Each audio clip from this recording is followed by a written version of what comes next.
Wagwan, what's going down?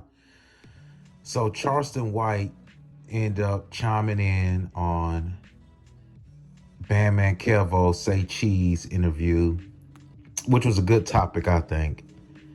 And he basically said that that was kind of funny, and he likened that tattoo to the situation of, well, he should have went ahead and got Abraham Lincoln tattooed on him.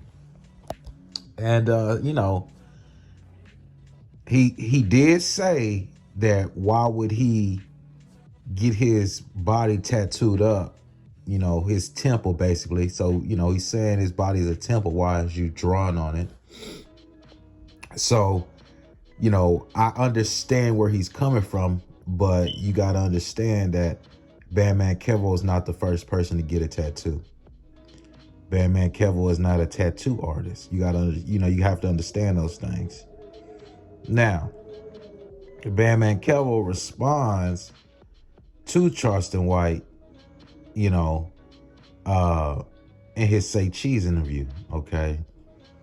Now, which was a good response. He went ahead and he grabbed some of his bankroll and he laid it out on the table. You know what I'm saying? And how can you hate on somebody who's getting money? You know what I'm saying? It's like, it has to just be one of those situations to where it's like, this is all the way wrong. You feel me? But I can't hate on him getting money.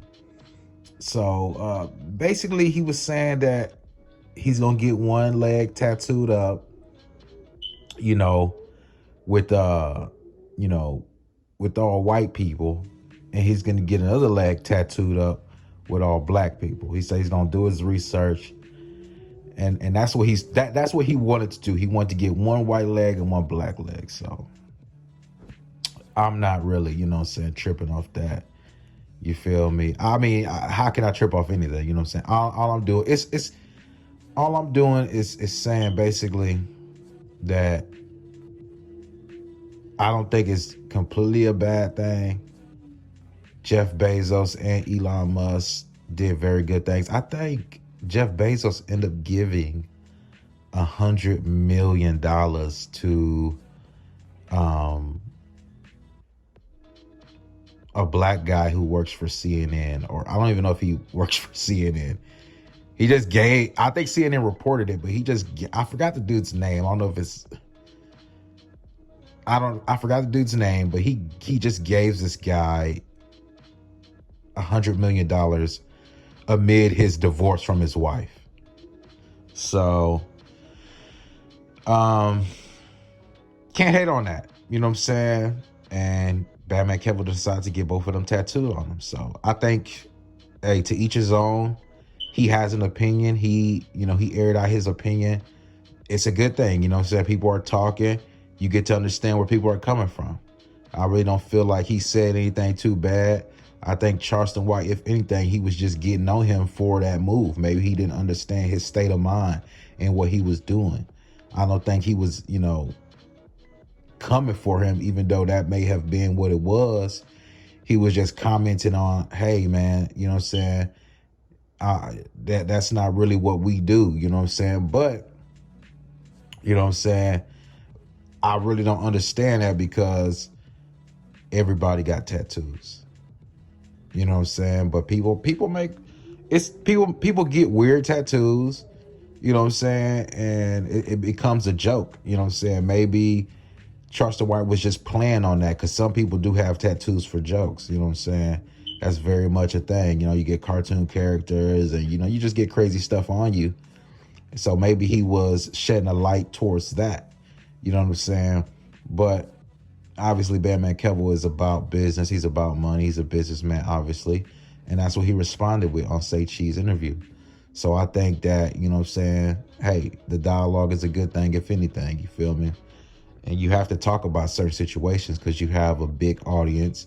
And if you have, I did hear Earn Your Leisure podcast talk about this, which I thought it was a good thing.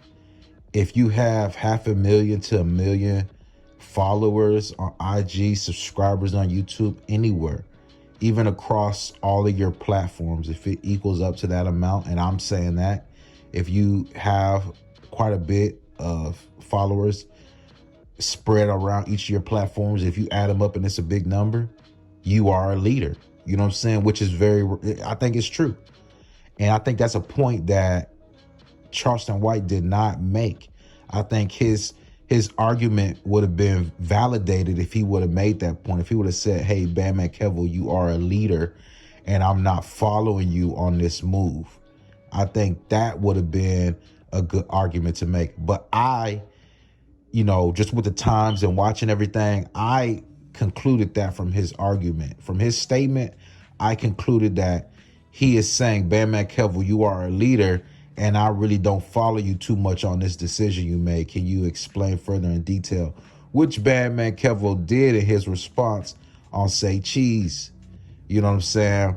And I think it was a good response. He's saying, hey, look, I'm getting all, all white people on this leg, and I'm getting all black people on this leg. He's basically said, hey, this is what I'm doing. This is just not me getting two people tattooed on me. I'm getting all tattoos on this leg, and I'm getting all tattoos on that leg. And I'm pretty sure he's going to get, very prominent black figures too.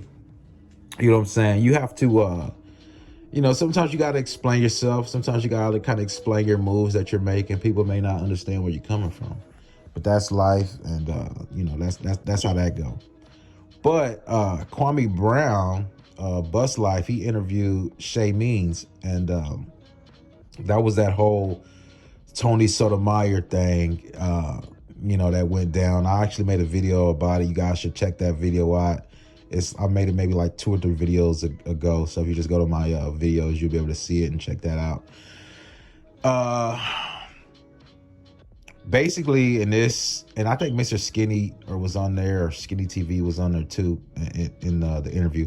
But Kwame was basically interviewing her, and what she was saying, the point she was trying to make before things, before they turned physical, and she put hands on Tony Sotomayor on that on the Fresh and Fit podcast.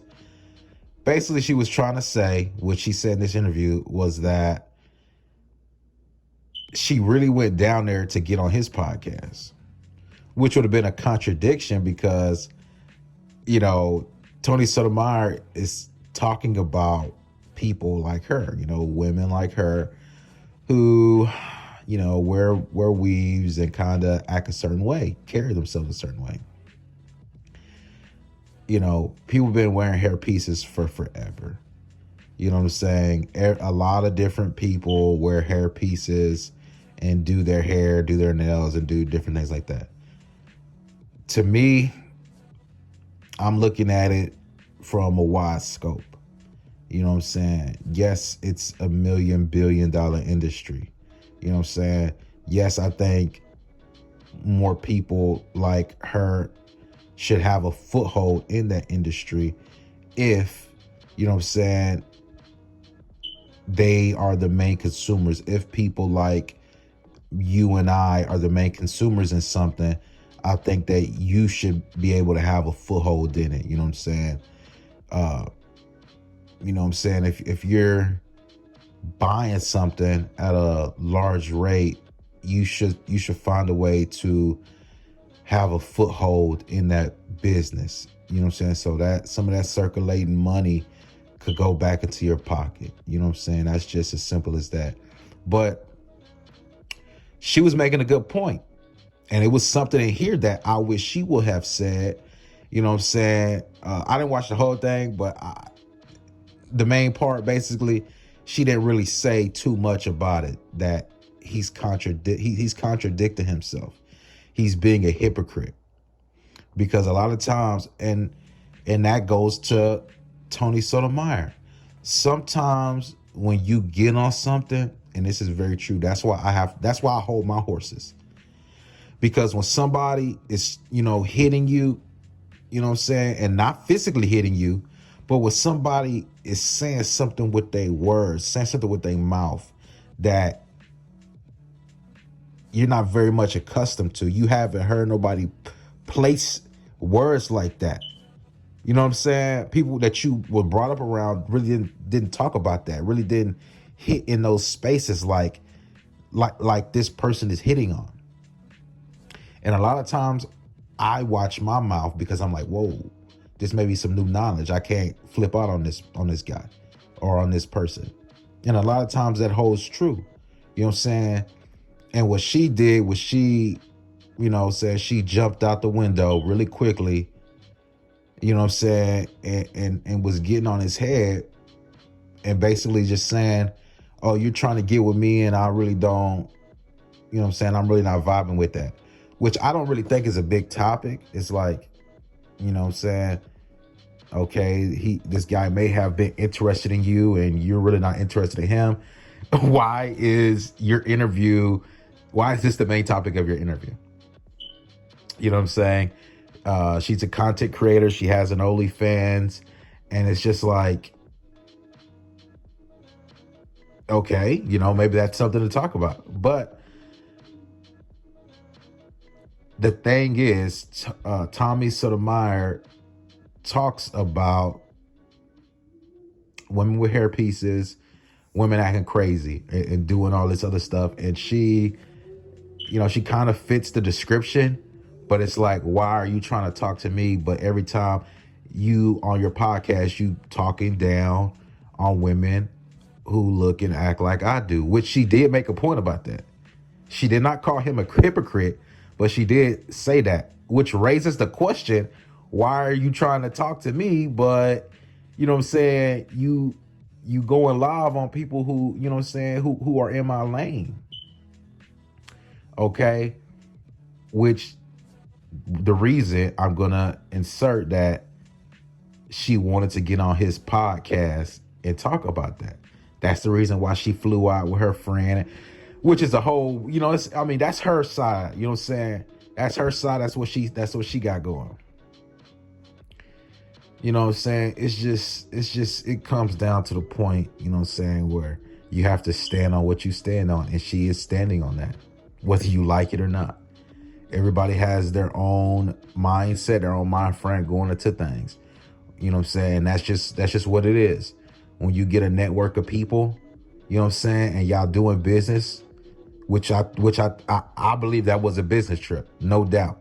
You get prominent figures like that in the same room who's coming together to make content, who are putting their minds together, whether it's content on their OnlyFans or it's content that's going on his podcast. That was definitely a business trip. You know what I'm saying? Real talk, definitely a business trip. But what I'm saying is, you know what I'm saying, I'm gonna have to watch the full interview. You know what I'm saying? I just watched a little breakdown right now, but you know what I'm saying, very interesting. Very interesting. That's something that I'm just, putting a pin in. I'm gonna continue to follow on that. You know what I'm saying? Because it's all about your mind. You know what I'm saying? What's going through your mind? What's your state of mind? Which, you know what I'm saying? How are you thinking about this certain situation? You know what I'm saying? And the ladies, she's a nice young lady. You know what I'm saying? I'm not going to nitpick on people acting crazy, you know what I'm saying? Because that may be them. You know what I'm saying? I've met people who have wow, you know what I'm saying, mouths. You know what I'm saying? Their vocabulary, their choice of words and actions is wow. You know what I'm saying? But somehow these people treat me with the utmost respect. Is that not insane? It's like, wow. And then when and like I'm perplexed, and it's not like I'm stating that I'm perplexed, but you can just see that expression on my mind. And then, you know what I'm saying, and they'll be like, nah, you cool, you know what I'm saying? But I don't like this person. Which I always think it's interesting because certain people choose to trip and flip on certain situations, on certain people. You could be, you know what I'm saying, chilling, and somebody may want to, you know what I'm saying, wild out in front of you. Real talk, I've seen it many times. You know what I'm saying? And what my thing is, when she was on a business trip, her and her homegirl was over there, she didn't wild out. But when she got on the Fresh and Fit podcast with Tony Sotomayor, she chose to wild out in front of everybody and put hands on him. So it is what it is, people. I'm out, man. Peace.